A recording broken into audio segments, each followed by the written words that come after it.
One day সিরিজে West ইন্ডিজের কাছে ৩-০ ব্যবধানে হারের পর দারুণভাবে ঘুরে দাঁড়িয়েছে বাংলাদেশ। এক ম্যাচ হাতে রেখেই ওয়েস্ট ইন্ডিজের বিপক্ষে টি-20 সিরিজ জিতে নিয়েছে টাইগাররা। প্রথম ম্যাচ ৭ রানে জয়ের পর দ্বিতীয় টি-20তে ২৭ রানে জিতে ক্যারিবীয়দের বিপক্ষে সিরিজ নিশ্চিত করেছে বাংলাদেশ ক্রিকেট। এবার ক্যারিবিয়ানদের হোয়াইট ওয়াশ করতে চান বাংলাদেশের কোচ ফিল সিমন্স।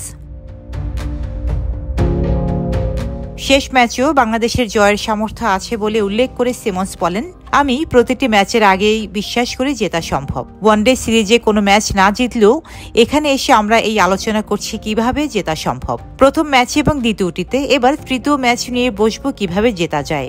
আমাদের জয়ের সামর্থ্য আছে।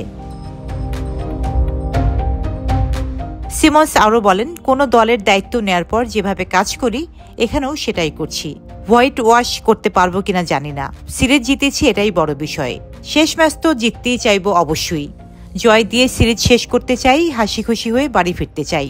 শুক্রবার ২০শে ডিসেম্বর বাংলাদেশ সময় ভোরে তৃতীয় ও শেষ টি-20তে মাঠে নামবে বাংলাদেশ। ডেস্ক রিপোর্ট, সাম্প্রতিক দেশকাল।